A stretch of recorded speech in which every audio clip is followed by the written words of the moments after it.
thank you for the opportunity of allowing me to host this illustrious group of guests here today. If I had to talk, Martin mentioned earlier a little bit about Salinas. If I had to talk about Salinas, I'd keep you here the whole day. So all I'm going to do is I'm going to keep it quite brief. One of our criteria when we looked at this site was that we had to build something that would complement the garden route, that would blend into the dune, that wouldn't be an eyesore. And in that regard, she is, and I've heard this from countless, but more importantly from locals, is that the way this building is being structured, the way she blends in our roof, it just blends into the dune. To the extent that people miss it. They sometimes think it's just a beautiful house. But that was the whole idea. We didn't want it to be this obtrusive. Our lighting, the way we've lit it, is subdued lighting. We took into consideration the wilderness, the garden route, and I think we achieved what we set out to achieve. And I think Salinas really speaks for itself. Right, the Choo Tjoe. In the 5 years I've been here, I've heard all sorts of, and the saga continues. What do we know? It's gone from 70 million to 200 million. Facts. The government doesn't have the money to spend on the Choo Tjoe. It doesn't. Transnet doesn't. The government doesn't. There are too many other priorities. Facts. You're never going to make a return on your investment. So we've got to look at it. And this, I've put an email through to Knysna and it's been passed on to Alan Mindy and various other people. And you know, part of the problem I see is that we've got to segment the Choo Tjoe. Everyone's focusing on getting the Choo Tjoe going. What everyone's forgotten, the most critical aspects is not the Choo Tjoe, it's what Transnet is sitting on. It's sitting on some extremely valuable real estate. From George, all the way to Knysna, and especially in Knysna, between the waterfront and town, you have some of the most expensive real estate in the garden, strategically located. So let's separate the aspects. The Choo Tjoe, the property, but where are we going to find the money? Now, governments are there to govern, not to run enterprises. The less we get them involved in running enterprises, the better for us, because ultimately we'll be paying. All of us sitting here will be paying for the Choo Tjoe to carry on going, especially if they spend 200 million.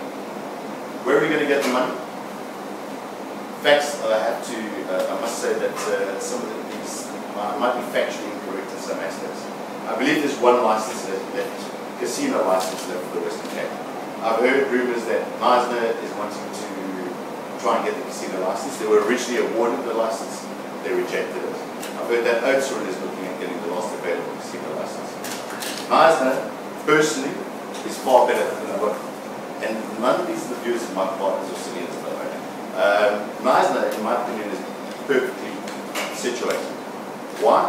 We don't want to extract money from the local population. We want the casino to extract money from the visitors coming down here. Knysna, Plex, Sedgefield, Wilderness is by far, in terms of the amount of available beds, the bigger area that we can extract that money from. So we take the Choo Tjoe, we segment it into three sections. The track, the property development, and the casino license. The license is linked to the money.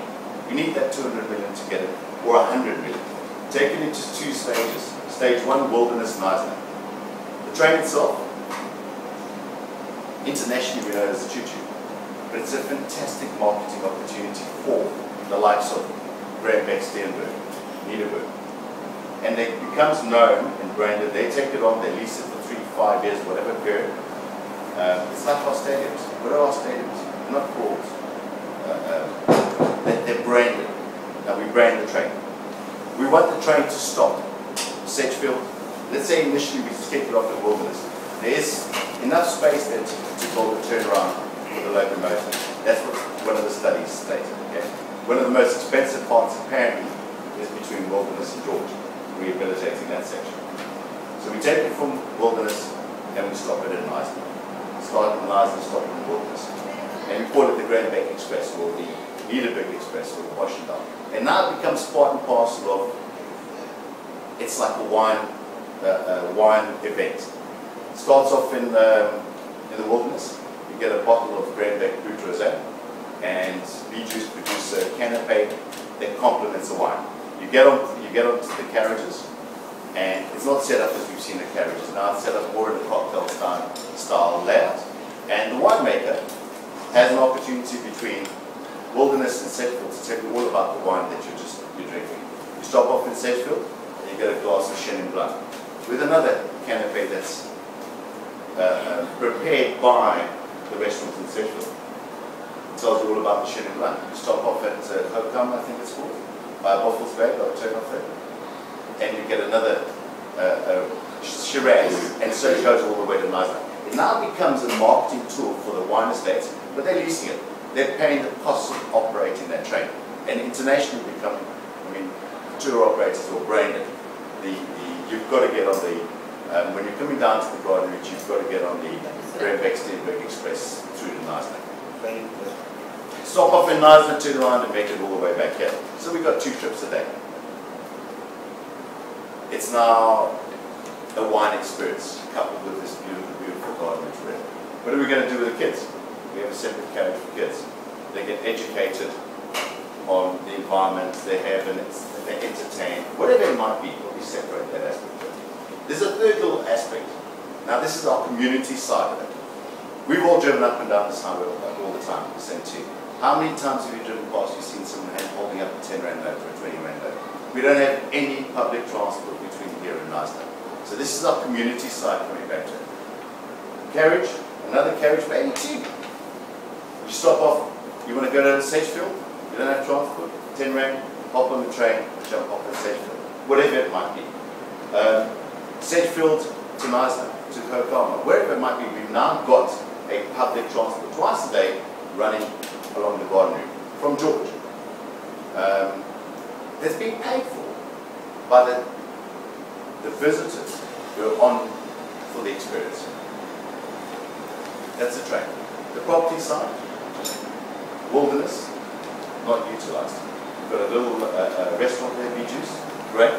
It's got its place, but now we're talking of developing. I mean, Wilderness doesn't have much retail or business capacity available anymore. I think 95% of all space is rented Wilderness. There is no real empty retail. No. The rentals are higher than George per square meter. There's demand for it. Knysna, you're sitting right in the heart of Knysna. Massive station. Turn that into a casino, entertainment, boutique hotel on top of it. It's right on the waterfront. It's between town and the waterfront. Turn that into a whole development. You're getting every day, you're going to get 100 to 200 people coming on that train, stopping off there. That's your property side. But the real money will come in there. If this casino license that is supposedly being looked into at the moment, that's where the real money comes into the whole project. Short and sweet. Everyone keeps focusing on the train. We've got to turn it around and get people to focus on the real asset, which is the property. It's not the train. The train is the conduit. The property is the asset. And I think there's talk at the moment, and if we don't get transit, someone's going to pick up that property. Someone's going to pick up this line, but it won't have a train running on it. They'll just develop those properties, those nodes, and we'll lose it forever. That's it. Martin, thank you. Thank you. And everyone, thanks very much.